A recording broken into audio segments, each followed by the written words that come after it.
नमस्कार दोस्तों, स्वागत है एक बार फिर आपके अपने YouTube चैनल जीवा स्टडी पर। मैं वरिष्ठ अध्यापक मुकेश कुमार जंगड़ आपका स्वागत करता हूं। हम जो है कलाम की ऑफलाइन टेस्ट सीरीज का फाइनल टेस्ट 2 देख रहे थे, ठीक है। और अपन जो है ये फुल लेंथ टेस्ट है सेकंड ग्रेड के लिए, जीके के पेपर के लिए। और आज अपनी जो है इसकी तीसरी क्लास है, जिसमें क्वेश्चन नंबर 51 से देखेंगे हम कि वित्त वर्ष 2024 में कुल जीवीए में सेवा क्षेत्र का योगदान कितने प्रतिशत रहा। तो देखो, सेवा क्षेत्र का जो योगदान रहा है वो आपका रहा है 54.72%, ठीक है। उत्तर क्या होगा आपका 54.72% सेवा क्षेत्र का योगदान है किसमें, जीवीए में। कब है, वित्त वर्ष 2024 में। बात हम कृषि क्षेत्र की करें तो कृषि क्षेत्र में जो है ना आपका जो योगदान रहा है वो है 17.66%, ठीक है। तो कृषि क्षेत्र में कितना रहा है, 17.66%। बात करें हम उद्योग क्षेत्र की, तो जो उद्योग क्षेत्र है उसका योगदान जो है जीवीए में 2024 वित्त वर्ष के लिए रहा है 27.62%, ठीक है। तो ये तीनों आपको याद होने चाहिए, क्या पता डायरेक्ट क्वेश्चन आ जाए और आपको 2 नंबर मिल जाए, ठीक है। तो सेवा क्षेत्र का योगदान जीवीए में 54.72%, कृषि क्षेत्र का 17.66% और उद्योग क्षेत्र का 27.62%। और कुल जो है यहाँ पर पूछा किसका, सेवा क्षेत्र का, तो उत्तर क्या हो जाएगा आपका ऑप्शन नंबर 2, 54.7%। अगला क्वेश्चन, क्वेश्चन नंबर 52 क्वेश्चन बोल रहा है सार्वजनिक क्षेत्र के उपक्रमों में विनिवेश करने की प्रक्रिया क्या कहलाती है, ठीक है। सार्वजनिक क्षेत्र का मतलब हो गया सरकारी, ठीक है। सरकारी जो क्षेत्र के उपक्रम है या कंपनियां हैं उनमें जो है आप निवेश करते हो या विनिवेश करते हो, उसकी प्रक्रिया क्या कहलाती है। तो अपन ने देखा होगा वो चीज जो है निजीकरण पर दे दी, वो लीज पर दे दी। तो ये सारा होता है निजीकरण का खेल। किसका होता है, निजीकरण का। जो सार्वजनिक क्षेत्र या सरकारी क्षेत्र के उपक्रम है उनमें विनिवेश की प्रक्रिया अगर कर दी जाए या बढ़ावा दिया जाए तो वो कहलाता है निजीकरण। अगला क्वेश्चन, क्वेश्चन नंबर 53 में बोल रहा है कृषि क्षेत्र में की गई कृषि अनुसंधान पहल, कृषि अनुसंधान पहल नाम याद रखना के संदर्भ में निम्नलिखित कथनों पर विचार कीजिए। फिर कृषि अनुसंधान जहां शिक्षा सहित है में निवेश किए गए प्रत्येक रुपए में 13.85 रुपए का लाभ मिलता है, ठीक है। अगर आप कृषि अनुसंधान में जो है निवेश करते हो तो प्रत्येक रुपए पर 13.85 रुपए का आपको लाभ मिलता है, वो भी शिक्षा सहित। अगर शिक्षा पर अलग से बात करें तो शिक्षा पर जो अलग से कितना मिलता है, तो शिक्षा पर अलग से मिलता है 2.05 रुपए। कितना मिलता है, 2.05 रुपए। प्रत्येक 1 रुपए पर इतना लाभ मिलता है, ठीक है। और कृषि अनुसंधान में शिक्षा अगर साथ में काउंट करें तो कुल मिलता है आपका 13.85 रुपए। तो ये बात आपको सही है, नोट करके रख लेनी है। फिर वर्ष 2022-23 में कृषि अनुसंधान पर 19.65 हजार करोड़ रुपए खर्च किए गए, जो कृषि जीवीए का 1.43% के बराबर है। तो देखो यहाँ आंकड़ों से जो मैंने जो देखा है वो ये है कि इसमें जो है 8,574 करोड़ रुपए, ठीक है, इतने रुपए जो है निवेश किए गए। तो ये कथन क्या हो जाएगा आपका, गलत हो जाएगा, ठीक है। तो पहला सही और दूसरा गलत, तो उत्तर क्या हो जाएगा आपका केवल एक सही। अगला क्वेश्चन, क्वेश्चन नंबर 54वां क्वेश्चन बोल रहा है अप्रैल 2024 से सितंबर 2024 तक किए गए वैश्विक व्यापार में भारत का सबसे बड़ा व्यापारिक भागीदार राष्ट्र कौन रहा है। अप्रैल 2024 से सितंबर 2024 तक हुए वैश्विक व्यापार में भारत का सबसे बड़ा व्यापारिक भागीदार राष्ट्र कौन रहा है। तो आपको जो है जानकर, वैसे मैं पिछली क्लास में बात कर चुका, जो अपनी अलग से क्लास हुई थी ना ये जो अर्थव्यवस्था की, कि जो है हम जो है बिल्कुल वो सोशल मीडिया पर लगे रहते हैं, चीन के जो है चीजें कम खरीदो, चाइनीज चीजों का बहिष्कार करो, लेकिन जो है भारत का सबसे बड़ा जो व्यापारिक भागीदार राष्ट्र है वो कौन है, चीन है। ध्यान रखना, उत्तर हो जाएगा चीन। इंपॉर्टेंट है। और मैंने, अगर आपने जो है पहले की क्लासेस नहीं देखी तो जरूर देखें एक बार। आप 2 की स्पीड से भी जल्दी जल्दी देखोगे तो बहुत कुछ जो है पूरा सिलेबस कवर है, तो कुछ ना कुछ आपके जो एक्स्ट्रा ही मिलेगा आपको, ठीक है। तो चीन इसका सही उत्तर हो जाएगा। अगला क्वेश्चन, क्वेश्चन नंबर 55वां क्वेश्चन बोल रहा है भारत में प्रधानमंत्री फसल बीमा योजना, कौन सी प्रधानमंत्री फसल बीमा योजना के तहत हाल ही में किए गए प्रौद्योगिकी हस्तक्षेप में क्या क्या सम्मिलित है। सबसे पहले डीजी क्लेम पेमेंट मॉड्यूल, तो बिल्कुल यह एक फसलों के क्लेम के लिए है, ठीक है। यस तकनीक, यस तकनीक जो है आपका जो है क्रॉप जो खेत वगैरह है उसके जो है पूरे आंकड़ों के लिए है। जो है विंड्स, विंड्स का जो फुल फॉर्म बता देता हूं मैं। विंड्स का फुल फॉर्म है वेदर इंफॉर्मेशन, वेदर ये आ सकती है, ध्यान रखना, वेदर इंफॉर्मेशन, ठीक है। और एन से हो जाएगा आपके वेदर फिर इंफॉर्मेशन एंड नेटवर्क, फिर डी से डेटा सिस्टम, ठीक है। तो ये थोड़ा सा ध्यान रखना, weather information and network data system जो है विंड से, ये भी जो है इसमें सम्मिलित है। क्रॉपिक, क्रोपिक नहीं है, ये क्रॉप पिक है, ठीक है, क्रॉप पिक, पिक मतलब उठाना, कहां से क्रॉप को कहां उठाना, ये क्रॉप पिक का गलत लिखा हुआ है थोड़ा सा। तो ये चारों चीजें जो है प्रधानमंत्री फसल बीमा योजना में जो प्रौद्योगिकी हस्तक्षेप है उसमें सम्मिलित की गई है, तो चारों को नोट कर लेना, तो उत्तर हो जाएगा आपका ऑप्शन नंबर 4। अगला क्वेश्चन, क्वेश्चन नंबर 56वां क्वेश्चन बोल रहा है उत्पादन से जुड़ी प्रोत्साहन योजना, जिसको PLI कहते हैं, ठीक है, उत्पादन से जुड़ी प्रोत्साहन योजना के संबंध में असत्य कूट की पहचान करना है। सबसे पहले PLI योजना में 14 प्रमुख जो है क्षेत्रों को जो है सम्मिलित किया गया है या घोषित की गई है, तो बिल्कुल सही बात है, ठीक है। और एक बात जो आपको ध्यान रखनी है कि ये शुरू कब हुई थी PLI योजना, जिसको कहते हैं उत्पादन से जुड़ी प्रोत्साहन योजना, ये शुरू हुई थी आपकी मार्च 2020 में। कब हुई थी? मार्च 2020 में जो है ये शुरू हुई थी। फिर मई 2024 तक इस योजना के तहत 1.28 लाख करोड़ रुपए से अधिक का निवेश दर्ज किया गया है, तो ये भी सही है, नोट कर ले अगर आपके लिए ये नई चीज है तो, ठीक है। उत्पादन से जुड़ी प्रोत्साहन योजना PLI मार्च 2020 से शुरू हुई थी, इसमें जो 14 प्रमुख क्षेत्रों को जो है घोषित की गई थी ये, ठीक है, ये शामिल किया गया था 14 प्रमुख क्षेत्रों को। मई 2024 तक इस योजना के तहत 1.28 लाख करोड़ रुपए से अधिक का निवेश दर्ज किया गया है। इन योजनाओं के कारण भारत के निर्यात में लगभग आप ये मान के चलो 6 लाख करोड़, कितना, 6 लाख करोड़ रुपए की जो है वृद्धि हुई है निर्यात में। तो यहाँ 8 लाख से अधिक नहीं होगा, तो ये गलत हो गया, 6 लाख करोड़ से जो है वृद्धि दर्ज की गई है। फिर PLI योजना के तहत क्षेत्रवार निवेश में सर्वाधिक निवेश फार्मा एवं ड्रग क्षेत्र में हुआ है। इंपोर्टेंट लाइन है ये, नोट कर लेना, अलग से क्वेश्चन आ सकता है। जो आपकी उत्पादन से जुड़ी प्रोत्साहन योजना PLI है, उसके तहत क्षेत्रवार निवेश में सर्वाधिक जो निवेश है वो फार्मा एंड ड्रग्स यानी कि जो दवाइयों का उद्योग है उसमें हुआ है, ठीक है। तो असत्य पूछा था तो ऑप्शन नंबर 3 सही उत्तर हो जाएगा। अगला क्वेश्चन, क्वेश्चन नंबर 57 में बोल रहा है कि वर्ष 2022 में भारत की विश्व वस्तु एवं सेवा निर्यात में हिस्सेदारी कितने प्रतिशत रही है? डायरेक्ट याद रख लेना आपको, ठीक है, ये चीजें नोट कर लो क्योंकि ये जो है हर क्लास में अलग अलग चीजें मिलती है, ठीक है। तो वर्ष 2022 में भारत की विश्व वस्तु एवं सेवा जो निर्यात में हिस्सेदारी वो कितने प्रतिशत रही है? तो उत्तर हो जाएगा आपका जो है 2.4%, ठीक है। इंपॉर्टेंट है, अलग से नोट कर लेना, भारत की विश्व वस्तु एवं सेवा निर्यात में हिस्सेदारी रही है 2.4%। अगला क्वेश्चन, क्वेश्चन नंबर 58, ये क्वेश्चन अच्छा है। निम्न में से कौन सा देश ब्रिक्स समूह में शामिल नहीं है? ठीक है, देखो ब्रिक्स समूह के बारे में थोड़ा सा बता देता हूं, इसको अगर इंग्लिश में लिखें तो ये होता है BRICS, ठीक है। ब्रिक्स की स्थापना कहां हुई? तो कब हुई? तो 16 जून 2009 को हुई। कब हुई? 16 जून 2009 को, ठीक है। और जो है इसका जो मुख्यालय है, मुख्यालय कहां पर है? संघाई, और संघाई कहां पर है आपका? चीन में, ठीक है, संघाई चीन में इसका क्या है? मुख्यालय है। ब्रिक्स में देखो जो है बी से तो क्या हो गया? बी से हो गया ब्राजील, क्या हो गया? ब्राजील। आर से क्या हो गया? बी से ब्राजील, आर से हो गया रूस, ठीक है। आई से हो गया इंडिया, ठीक है। सी से हो गया चीन, और एस से हो गया साउथ अफ्रीका, ठीक है। क्या हो गया? दक्षिण अफ्रीका लिख दो या साउथ अफ्रीका लिख दो, ये होता है ब्रिक्स। और पहले शुरुआत में जो है 4 ही सदस्य थे, ठीक है, इसको ब्रिक कहते थे, लेकिन साउथ अफ्रीका जो है 2010 में जुड़ा। कब जुड़ा? 2010 में, ठीक है। तो 16 जून 2009 को जो है इसकी स्थापना हुई, उस समय इसका नाम था ब्रिक। क्या नाम था? ब्रिक, क्योंकि इसमें साउथ अफ्रीका नहीं था, ठीक है। बी से ब्राजील, आर से रूस, आई से इंडिया, सी से चाइना और एस से साउथ अफ्रीका। अब जो है 2010 में साउथ अफ्रीका इसका 5वां सदस्य बना, और हाल ही में नवंबर 2024 में, कब है? एक मिनट, नवंबर 2024 में जो है ना, इसमें जो है 5 और सदस्य जुड़ गए। कितने सदस्य? 5 सदस्य जुड़ गए। 5 के नाम ध्यान रख लेना, हॉट जो है आपका मुद्दा है, तो हो सकता है क्वेश्चन आ जाए। तो एक तो इजिप्ट, कौन सा? इजिप्ट, और इजिप्ट को पता है क्या कहते हैं? मिस्र देश है, ठीक है। एक तो क्या हो गया? मिस्र या इजिप्ट, ठीक है। दूसरा हो गया इथियोपिया, क्या हो गया? इथियोपिया, ये अफ्रीकी देश है दोनों, ठीक है। फिर ईरान, इराक नहीं है, ध्यान रखना, ईरान है। तीसरा कौन है? ईरान। चौथा है सऊदी अरब, सऊदी अरब।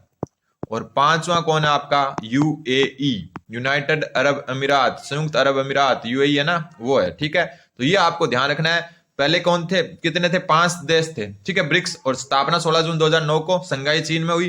अब नवंबर 2024 से इसमें 5 सदस्य और जुड़ गए। कौन कौन? इजिप्ट, जिसको मिस्र भी कहते हैं, इथियोपिया, ईरान, देखो ई याद रखना, फिर सऊदी अरब और UAE। तो यहाँ पूछा कि ब्रिक्स समूह में शामिल कौन नहीं है? इराक नहीं है, ठीक है, क्योंकि ईरान है, इराक नहीं है। इजिप्ट है, भारत है, यूएई है, लेकिन इराक नहीं है। अभी ये लेटेस्ट खबर है तो थोड़ा सा ध्यान इसको रखना है। अगला क्वेश्चन, क्वेश्चन नंबर 59। 59वां क्वेश्चन आपका जो है शांति मिशन से संबंधित है कि दक्षिण कांगो संयुक्त राष्ट्र शांति मिशन के कटंगा में कार्रवाई के लिए मरणोपरांत परमवीर चक्र से किसे सम्मानित किया गया? मतलब भारतीय जो है सैनिक हैं जिनको दक्षिण कांगो का जो संयुक्त राष्ट्र शांति मिशन है उसके कटंगा में कार्रवाई के लिए मरणोपरांत जो है परमवीर चक्र से सम्मानित किया गया। नाम याद रखना, जीएस सलारिया, इंपोर्टेंट बनता है, जीएस सलारिया। अगला क्वेश्चन, मैंने देखो लगभग 70 के आसपास क्लासेस ले ली सेकंड ग्रेड पेपर 1 की, और जब पेपर आएगा उस दिन अगले दिन मैं आपको दिखा भी दूंगा कि कैसे जो है पेपर जो है कितना जो है कवर हुआ है अपने से, ठीक है। अगला क्वेश्चन, क्वेश्चन नंबर 60वां क्वेश्चन बड़ा, क्योंकि अपने एक भी क्वेश्चन अगर कवर होता है ना कहीं से, तो मान लो कि अपन 2 नंबर ला रहे हैं और बहुत लोगों से आगे जा रहे हैं, तो ये थोड़ा सा आप दिमाग में रखें। एक क्वेश्चन है, ठीक है, 100 में से 100 कहीं नहीं मिलेंगे क्वेश्चन, अगर 100 में से 5 भी कहीं से मिल रहे हैं तो आपका फायदा, क्योंकि 10 नंबर मिल रहे हैं आपको, 10 भी मिल रहे हैं तो 20 नंबर मिल रहे हैं, 15 क्वेश्चन कहीं से मिल रहे हैं तो 30 नंबर आपके बन रहे हैं। तो एक क्वेश्चन की कीमत है, ध्यान रखना। खास करके मैथ साइंस वालों को बता दूं कि आपके मैथ साइंस में तो सिर्फ पासिंग मार्क वैसे जो है संस्कृत डिपार्टमेंट में नहीं है, लेकिन जो है अगर आप जो है 120-30 के आसपास मुश्किल से पहुंच पाओगे मैथ में। अगर एवरेज स्टूडेंट की बात करें, कुछ स्टूडेंट 160-70 भी पहुंच जाएंगे, लेकिन जो मैथ में अच्छा करेगा वो जीके में अच्छा नहीं करेगा। तो अगर आपने जो जीके में अच्छा कर लिया ना, जीके में अगर आप 140 तक चले गए ना 200 में 100, तो आपका सिलेक्शन कोई नहीं रोक सकता मैथ साइंस वालों का, ठीक है। फिर राजनीतिक दल और उनसे संबंधित राज्यों के संबंध में असत्य कथन बताओ, ठीक है। शिवसेना महाराष्ट्र में बिल्कुल, और इसका जो तीर कमान जो है चुनाव चिन्ह है। झारखंड मुक्ति मोर्चा झारखंड में, और इसका भी जो है तीर कमान जो है चुनाव चिन्ह है। नेशनल कॉन्फ्रेंस असम में नहीं है। नेशनल कॉन्फ्रेंस कहां पर है आपकी? ये है J&K में, जम्मू एंड कश्मीर। जो फारूक अब्दुल्ला उमर अब्दुल्ला उनको जानते होंगे आप, फारूक अब्दुल्ला, उमर अब्दुल्ला, उन्हीं के उन्हीं की जो ये पार्टी है, और वर्तमान में जो है जम्मू कश्मीर में अभी चुनाव हुए थे तो यही पार्टी जीती थी, ठीक है। तो जम्मू कश्मीर में है नेशनल कॉन्फ्रेंस। फिर इंडियन नेशनल लोक दल, ये है आपकी हरियाणा में, ठीक है, और इसका जो चश्मा चुनाव चिन्ह क्या है? चश्मा, ठीक है। तो उत्तर क्या हो जाएगा? असत्य, तो ऑप्शन नंबर 3, क्योंकि नेशनल कॉन्फ्रेंस जिसको एनसी कहते हैं, ये आपकी जम्मू कश्मीर की पार्टी, और वर्तमान में जो है यही जो जम्मू कश्मीर है उनमें इन्हीं की सरकार है। अगला क्वेश्चन, क्वेश्चन नंबर 61वां क्वेश्चन बोल रहा है, निम्नलिखित में से गांधीवादी समुदाय के दबाव समूह में कौन कौन से शामिल है? गांधीवादी का मतलब अहिंसा पर आधारित, अहिंसा पर आधारित कौन कौन से दबाव समूह है? नाम ध्यान रखना। एक तो सर्व सेवा संघ, ठीक है। एक भूदान आंदोलन जो है असम राज्य से संबंधित है। कहां से? असम से। विनोबा भावे जो द्वारा चलाया गया था, विनोबा भावे द्वारा, ठीक है, ये भी गांधीवादी आंदोलन है। फिर आपका जो है खादी ग्रामोद्योग संगठन, नाम से ही पता चल रहा है, और ये भी जो है आपका क्या है? गांधीवादी, क्योंकि खादी के तो गांधी जी जो है समर्थक थे, तो खादी ग्रामोद्योग संगठन, भूदान आंदोलन और सेवा संघ, ये जो है गांधीवादी है, अहिंसा पर आधारित है, ठीक है।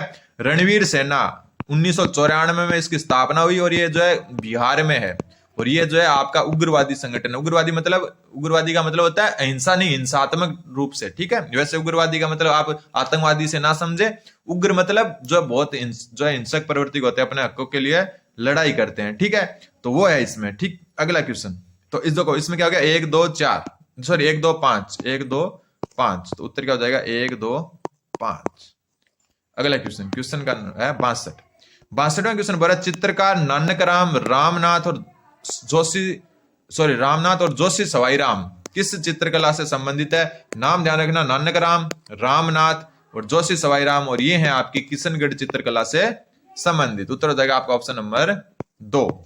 क्वेश्चन नंबर 63वां बोला, निम्नलिखित में से कौन सा युग्म सुमेलित नहीं है? यहां पर त्योहार और दिन दिए हुए हैं। छोटी तीज आपके श्रावण शुक्ल तृतीया को आती है, और छोटी तीज की सवारी जयपुर की प्रसिद्ध है, ठीक है।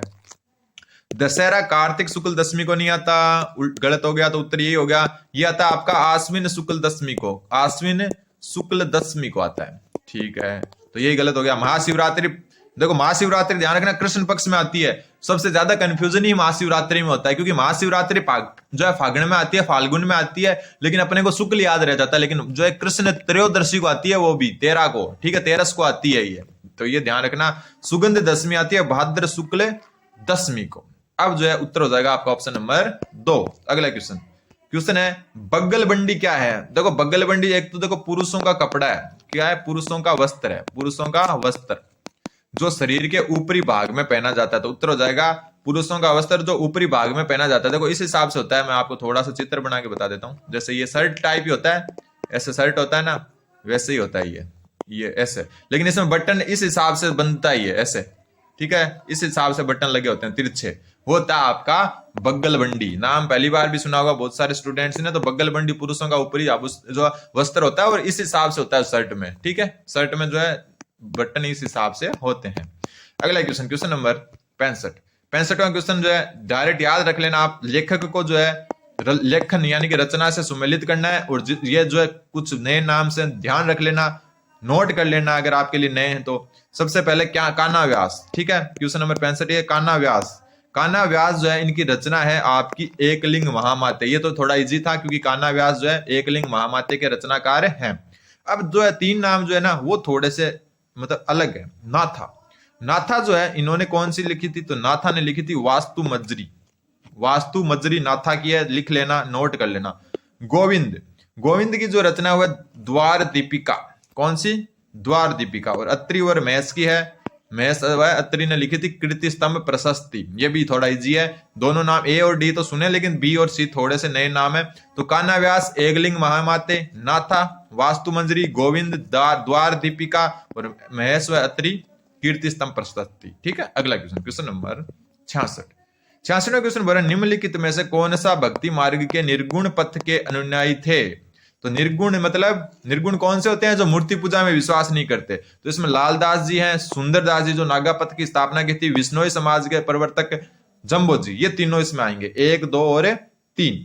कौन नहीं है, अग्रदास जी। और ये है रसिक संप्रदाय के संस्थापक। किस संप्रदाय के, रसिक संप्रदाय के संस्थापक कौन, अग्रदास जी। ठीक है, और ये मूर्ति पूजा पर जो है विशेष ध्यान देते हैं, राधा कृष्ण की जो है पूजा भी की जाती है। ठीक है, तो अग्रदास जी जो है आपके क्या हो गए, रसिक संप्रदाय के जो है प्रवर्तक है, और ये सगुण भक्ति के जो है मतलब संत हैं। ठीक है, तो 1, 2 और 3 इसका सही उत्तर हो जाएगा, 1, 2 और 3। आज क्या थोड़ा सा जल्दी कर लेते हैं, आज से क्या द्वार्षिक परीक्षाएं शुरू हो रही है तो स्कूल जल्दी जाना है थोड़ा। फिर जयपुर के किस शासक द्वारा राजपूत जाति में विवाह एवं श्राद्ध प्रथा पर व्यय को कम किया गया। तो देखो ऐसी चीजें है ना, जयपुर में सिर्फ एक ही आदमी कर सकता है और वो है सवाई जय सिंह। ठीक है, ये हर चीज में इन्हीं को जो है आगे रखें आप।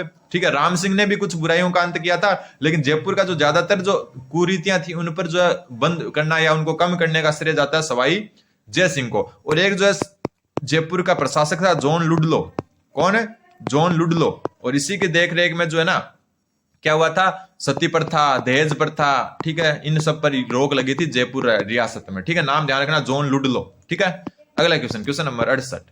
68वां क्वेश्चन बोल रहा है, देखो कई बार क्वेश्चन क्या होता है भाषा से ही पकड़ में आ जाता है कि नेहड़ी, कठोर व राठी किस बोली के रूप में। अब नेहड़ी और कठोर में तो हो सकता है कि यार कंफ्यूजन हो जाए, लेकिन राठी और राठ क्षेत्र कौन सा होता है आपका, राठ क्षेत्र है अलवर के आसपास का, कौन सा, अलवर और भरतपुर का कुछ एरिया। ठीक है, तो राठ नाम आते ही राठी, और राठी मतलब अलवर, अलवर मतलब मेवात, तो उत्तर क्या हो जाएगा आपका मेवाती।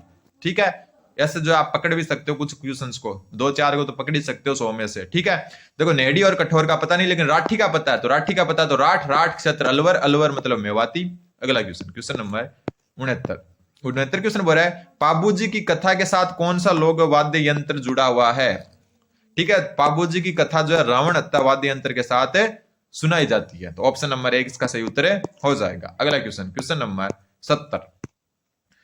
70 में देखो इस तरफ राजस्थान का क्षेत्र है और इस तरफ लोकगीत है। अगर ये भी अगर आपके लिए नए तो नोट जरूर कर ले। सबसे पहले मारवाड़ में, तो मारवाड़ में जो है इन सब गीतों में से जो गीत गाया जाता है वो है आपका धुनसो। ठीक है, कौन सा, धुनसो राठौड़। वही एक रील चल रही है ना, मारवाड़ रो धुनसो, यहाँ से कुछ एक चलता है, एक रील बनती है, मतलब वो एक लड़की आती है और वही बार बार जो है अलग अलग फोटो लगवाती है और रील बनाती है, फिर कमेंट करते हैं बहुत सारे कि मेरा भी बनाओ, मेरा भी बनाओ। तो वो धुनसो मारवाड़ का अगर इंस्टाग्राम भी देखते हो ना तो ये आपका सही हो जाएगा। ठीक है, फिर बात करें मेवाड़, मेवाड़ की जो है लालर। ठीक है, लालर जो सॉन्ग है वो कहाँ का है, मेवाड़ का। मेवात, हिचकी, ये तो देखो कई बार क्वेश्चन भी आ चुका कि हिचकी कहाँ का है, मेवाड़ का। ठीक है, हिचकी कहाँ का है, मेवाड़ का। हाड़ौती का है बिंचूड़ा। ठीक है, क्या है, बिंचूड़ो। तो मारवाड़ का धुनसो, मेवाड़ का लालर, मेवात का हिचकी और हाड़ौती का बिंचूड़ो। अगला क्वेश्चन, क्वेश्चन नंबर 71।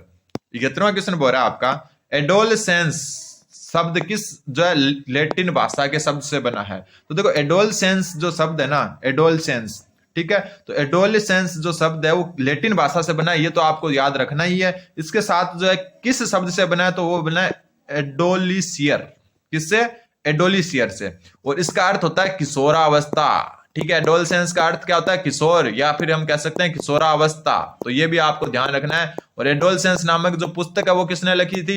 तो स्टैनली हॉल ने। किसने? स्टैनली हॉल ने। ये भी आपको ध्यान रखना है, ठीक है। एडोलसेंस नामक पुस्तक किसने लिखी थी? स्टैनली हॉल ने। और ये लैटिन भाषा के शब्द एडोलसियर से बना, जिसका अर्थ होता है किशोर या किशोरावस्था। अगला क्वेश्चन, क्वेश्चन नंबर 72।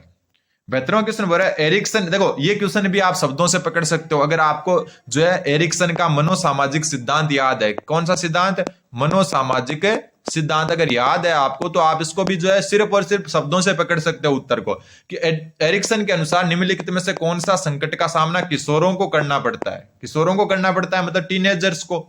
अब ध्यान रखना 8 अवस्थाएं लाइन से याद होनी चाहिए और एज भी याद होनी चाहिए। तो देखो अस्तित्व बनाम भूमिका द्वंद, अस्तित्व बनाम भूमिका द्वंद जो होती है ना वो 12 से 18 वर्ष के बीच में होती है, ठीक है।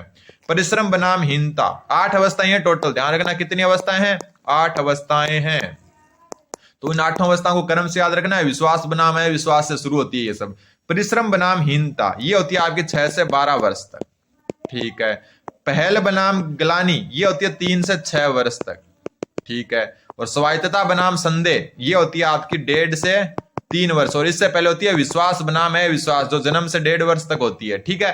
तो ये देखो, अब बात देखो शब्दों से कैसे पकड़ोगे। अगर आपको ये याद है तो किशोर किशोर होते हैं मतलब 12 प्लस एज के, तो उत्तर क्या हो जाएगा आपका? 12 प्लस एज। तो ऑप्शन नंबर 1। ये सारी तो बाल्यावस्था और श्रेष्ठावस्था की जो है सारी अवस्थाएं हैं, लेकिन ये कहां की? किशोरावस्था की। तो उत्तर क्या हो जाएगा आपका? ऑप्शन नंबर जो है 1।